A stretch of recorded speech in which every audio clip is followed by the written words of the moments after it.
작년 11월이었었죠. 백종원 대표가 4,900억의 잭팟을 기록합니다. 그때 약간의 이슈랑 논란이 있었지만 흑백요리사로서 엄청난 인기를 끌었었는데요. 그리고 바로 코스피에 상장을 해요. 흑백요리사 이후에 상장할 계획을 세웠기 때문에 가능했던 시나리오입니다. 예상대로 대박 인기를 얻죠. 그래서 인지도도 좋아지고 요리 트렌드까지 일으키면서 프랜차이즈 시장의 장밋빛 가능성까지 만들어냈어요. 파인다이닝부터 시작해서 다양한 장르의 음식들이 잘 될 것이다. 요리에 대한 관심이 늘었었죠. 요리 예능도 많이 늘어났었고요. 그렇게 35,000원까지 공모가가 결정됐었는데 이때 비싸다는 논란과 백종원 리스크가 화두가 됩니다. 그러자 이 나이에 사고 칠 게 뭐이냐면서 여태껏 장수 인기를 누렸으니까 앞으로도 그럴 거다 이렇게 안심을 시켰어요. 그리고 설날부터 불거진 백캠 논란이 갑자기 수면 위로 올라오면서 지금까지 악재가 쉬지 않고 터지고 있습니다. 악재가 지금 한 달 넘게 계속 나오고 있거든. 10년 동안 무적에 가까웠었던 그의 이미지가 이제 코스피 상장 4개월 만에 땅으로 추락했는데요. 이게 주식시장과 연관이 없을 리가 없죠. 35,000원이었던 공모가가 더본코리아 주식이 상장하는 당일날 64,500원까지 올랐습니다. 그러니까 더블이 됐었죠. 그리고 지금 주가는 2만원대예요. 만약에 고점에 샀다면 55%의 손실을 봤을 거고 공모가에 산 사람도 20% 넘는 손실을 보게 된 겁니다. 주식시장은 주가가 올라야 이득인 사람과 내려야 이득인 사람이 있습니다. 그리고 주가를 흔들어서 회사에 영향력을 끼치려는 사람도 있어요. 보통 그 사람들은 언론에 잘 나오진 않죠. 백종원이라는 1인에 좌우되는 더본코리아는 백종원을 흔들면 주가도 흔들리게 됩니다. 그런 대표가 계속되는 문제와 형사 입건까지 됐으니까 주가가 흔들릴 수밖에 없죠. 저는 주식시장의 문제점도 백종원 신화를 무너뜨리는 원인이라고 봅니다. 그래서 지금 영상을 찍고 있는 거고요. 그래서 백종원 대표에 대한 논란을 이야기하기보다는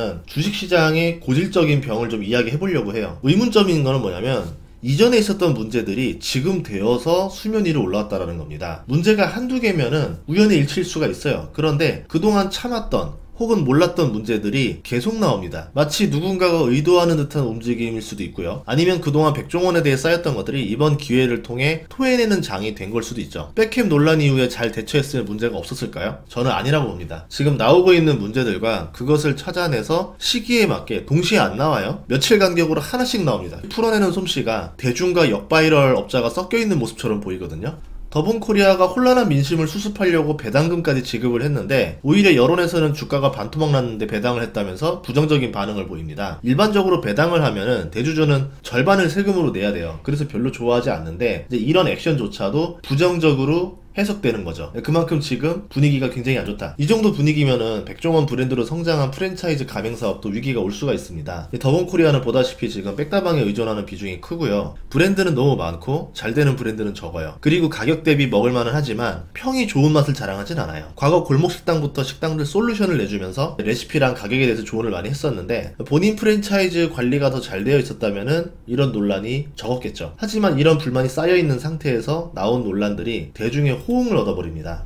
패점률을 보면은 백다방과 주력 푸차 몇 개를 빼놓고는 높은 편인데요. 여러 푸차를 시험적으로 많이 돌렸는데 만약에 소수의 푸차에 집중했으면 어땠을까? 그런 아쉬움이 있어요. 대표적으로 메가커피는 단일 브랜드만 하지만 패점률이 0%대로 평이 좋습니다. 상장한 교촌치킨도 패점률이 0% 수준으로 평이 괜찮아요. 주가는 아니지만 이렇게 관리를 했다면은 백종원 대표 이미지도 좋지 않았을까? 더본코리아 주가는 모르겠지만 그래도 대표 이미지라도 잘 챙길 수 있지 않았을까. 패점한 점주는 백종원 안티로 돌변할 수밖에 없고요. 가맹점 품질을 관리하다 보면은 가맹주와 많은 충돌을 맺을 수밖에 없는데 최근 가맹주 뒤에서 소송을 도와주는 자본 세력들도 있어요. 여기에 외식 사업은 트렌드도 빨라요. 탕후루는 벌써 인기도 시들었고요. 치킨 같은 스테디들은 포화 상태죠. 프랜차이즈 자체가 여론의 집중 포화를 맞는 자리인데 백종원이라는 방송 스타가 운영하는 회사니 여론과 대중이 더 반응할 수밖에 없습니다. 이런 불씨가 있는 상황에서 더본코리아가 상장을 강행한 거죠. 저는 이게 도화선이 됐다라고 봐요. 상장을 안 했다면은 수면 위로 사태가 올라오는 시간이 더 뒤로 늦춰지거나 아니면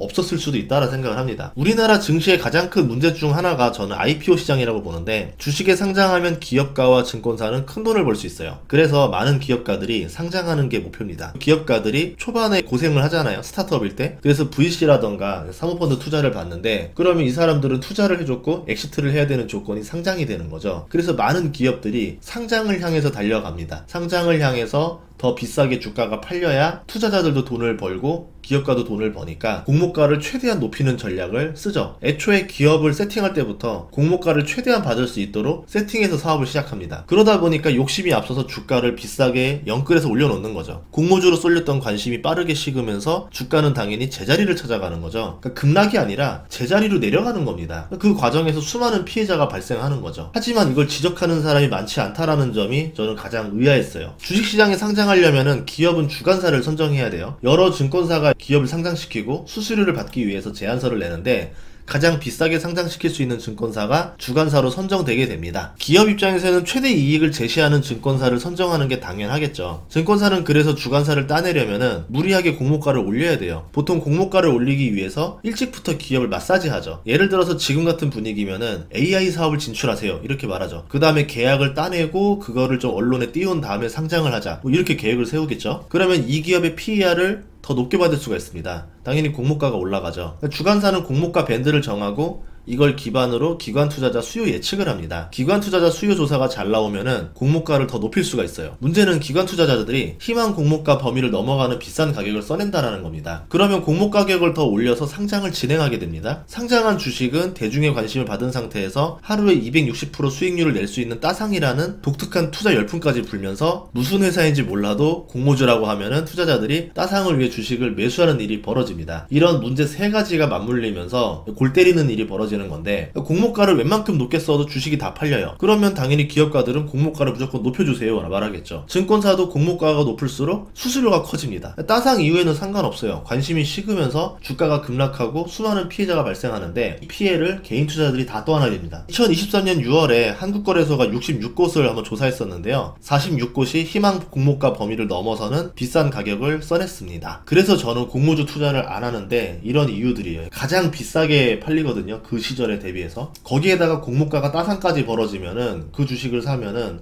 한동안 그 가격에 돌아올 가능성이 낮습니다. 시간이 꽤 지나야 돼요. 기관들도 기업 적정 주가 대비 비싸게 공모가가 이루어지는 것을 알고 있다라는 게 또 문제입니다. 보호 예수에 묶이면은 손실날 가능성이 높다라는 거를 본인들이 잘 아니까 의무 보유 확약 비중이 매우 낮죠. 기관도 바로 팔고 나와야 되기 때문에 이걸 안 하는 겁니다. 만약에 적정가라면은 의무 보유를 해도 상관이 없겠죠. 시간이 지나서 더 재가치로 올라간다 그러면 하든 안 하든 상관이 없잖아요. 실제로 의무 보유를 하면은 청약을 좀 더 배수를 올려서 더 주거든요. 그런데도 불구하고 안 한다? 지금 이 주가가 비싸다라는 거를 암묵적으로 동의하는 겁니다. 이렇게 공모가가 높게 설정되면은 기업가랑 증권사가 돈을 버는데 증권사들 IB 수익 비중을 보면은 절대 작지가 않아요. 이게 굉장히 큰 사업입니다. 증권사는 계속 일을 가져와야 될 거 아니에요. 기업을 상장시켜야 됩니다. 그러려면은 경쟁사보다 높은 공모가를 제한하거나 아니면 사전부터 기획을 해줘야 되는 거죠. 그렇게 되면은 그 손실을 누가 떠안느냐. 그런데 이것에 대한 문제점을 제시하는 사람은 별로 없다라는 점이 안타까울 따름인 거죠. 이렇게 투자자들한테 50%의 손실률을 주고 나니까 주식시장에서 백종원 대표에 대한 민심이 나빠질 수밖에 없죠. 여기에 자영업자들 표점률이 늘어났습니다. 프랜차이즈에 대한 인식도 나빠졌어요. 프랜차이즈 점주들이 돈을 잘 번다면은 백종원 대표에 대한 민심이 나빠질 수가 없습니다. 교촌 같은 경우는 주식 투자자들이 불만이지 가맹점주들이 불만이 아니에요. 프랜차이즈들이 어려워진 이유는 두 가지가 있는데 배달 경쟁으로 배달앱에 등록하지 않고는 장사를 할 수 없는 상황까지 갔습니다. 많은 사람들이 따로 전화번호 찾아서 주문하지도 않죠. 배달앱으로 주문하고 포장 주문이라 하더라도 그렇게 하고 찾아가던가 하잖아요. 그런데 이 배달 수수료가 계속 올라갑니다. 지금 배달앱에 많은 사람들이 쓰니까 배달 어플 없이는 거래가 발생하지 않는 거죠. 배달 수수료는 계속 올려도 어쩔 수가 없는 겁니다. 배달 수수료가 계속 올라가니까 장사하는 사람도 남는 게 없는 거고 소비자는 비싸서 안 먹게 되는 거고요. 수요도 죽이고 마진도 죽이고 있는 거죠. 여기에 서울 오피스 공실률이 최근 급격히 증가했습니다. 오피스 수요가 줄어드니까 음식점 장사가 될 리가 없죠. 과거처럼 야근을 하는 회사도 별로 없어요. 야근을 하면은 점심 장사, 저녁 장사 두 번이 돌아가는데 이제 점심 장사 한 번으로 버텨야 돼요. 그리고 21년, 22년에 건물 가격이 크게 오르면서 임대료도 올랐습니다. 최저시급도 올라서 사람을 쓰기가 무서워요. 배달 수수료도 빠르게 증가했고요. 그 오피스 공실률 증가는 실업자 증가도 일치합니다. 집에서 배달을 시켜 먹으려면 소득이 있어야 되는데 지금 소득이 있는 사람들이 많지가 않아요. 왜냐하면 금리가 오르면서 아파트 대출이자가